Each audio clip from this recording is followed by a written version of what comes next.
آقا علیہ السلام کی وفات کے وقت بھی امت کو سنبھالنے والے جناب سیدنا ابوبکر صدیق رضی اللہ تعالیٰ تھے، کہ جنہوں نے آقا علیہ السلام کی وفات ایک ایسا صدمہ تھا کہ مدینہ کے اندر کوہرام مچ گیا۔ مدینہ کے اندر جو ہے ایسا کوہرام مچا کہ عورتیں روتی ہوئی باہر نکل آئی، بچے رو رہے ہیں، بوڑھے رو رہے ہیں، ایسا کوہرام مچا ہوا ہے، ساروں کے ذہن منتشر ہو چکے ہیں۔ حضرت عمر رضی اللہ عنہ بھی اس وقت تلوار لے کر آ گئے ہیں کہ اگر کسی نے کہا کہ نعوذ باللہ محمد صلی اللہ علیہ وسلم جو ہے فوت ہو چکے ہیں تو میں اس کی گردن اڑا دوں گا، تو اس وقت سب سے پہلے سنبھالنے والے امت کو جناب سیدنا ابوبکر صدیق رضی اللہ عنہ تھے، کہ جنہوں نے امت کو سنبھالا اور سب کو درس دیا، خطبہ دیا۔ تو جب خطبہ دیا، قرآن مجید کی جو آیت پڑھی، حضرت عمر رضی اللہ عنہ فرماتے ہیں کہ ہمیں تو ایسے معلوم ہوا کہ یہ آیت اتری ہی آج ہے، ہماری توجہ ہی نہیں تھی جس طرف حضرت ابوبکر صدیق رضی اللہ عنہ کی توجہ تھی۔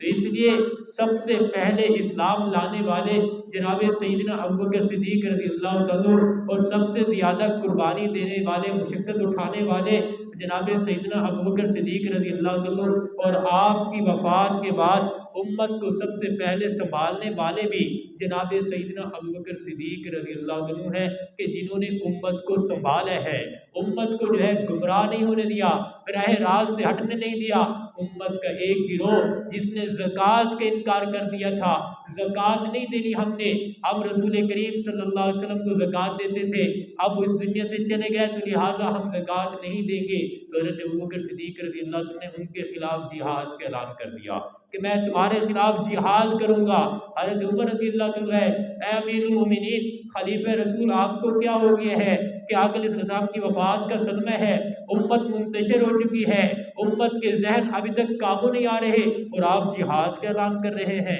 کیسے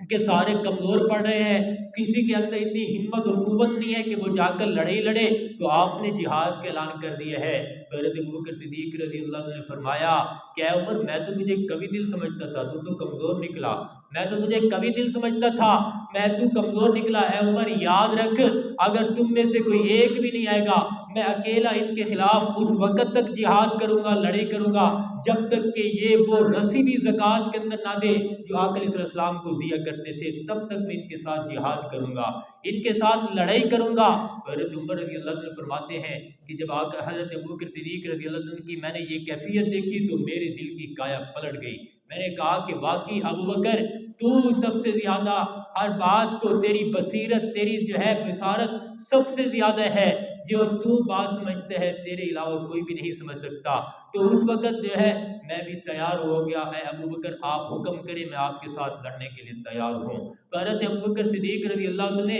امت کو سنبھالا، آپ کی خلافت ایسے گزری، ہر طرف سے جو ہے ایسے ہر طرف سے گمراہی پھیل گئی، ہر طرف سے جو ہے ایسے فتنے اٹھنے لگے۔ حضرت ابوبکر صدیق رضی اللہ عنہ نے سارے فتنوں کو قابو کیا۔ اس وقت جو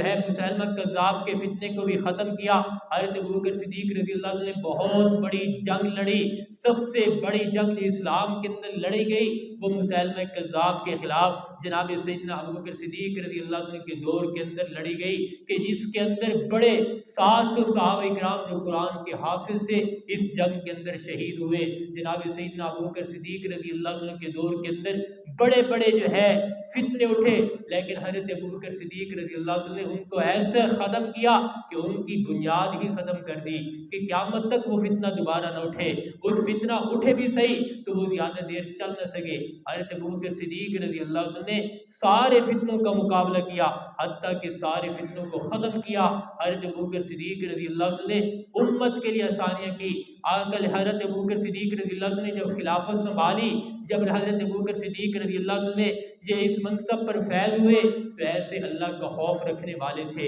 فرمایا کہ تجارت کرنے کے لیے کپڑے اٹھا کے بازار کے اندر جا رہے ہیں، راستے کے اندر حضرت عمر رضی اللہ عنہ ملے، پوچھا کہ اے ابوبکر کہاں جا رہے ہو؟ فرمایا کہ میں یہ کپڑے بیچنے کے لیے جا رہا ہوں تاکہ اپنے گھر کے کام بھی چلا سکوں، اپنے بیوی بچوں کا پیٹ بھی بھر سکوں۔ حضرت عمر رضی اللہ عنہ نے عرض کی اے امیر المومنین، اگر آپ تجارت کرتے ہیں، اگر آپ کاروبار کرتے ہیں تو یہ نظام خلافت کون سنبھالے گا؟ وہ مسلمانوں کو کون سنبھالے گا؟ اگر تم تجارت میں پڑ گئے تو مسلمانوں کو جو ہے کوئی سنبھال نہیں پائے گا، اس لیے ہم آپ کا وظیفہ مقرر کرتے ہیں، بیت المال سے آپ کو وظیفہ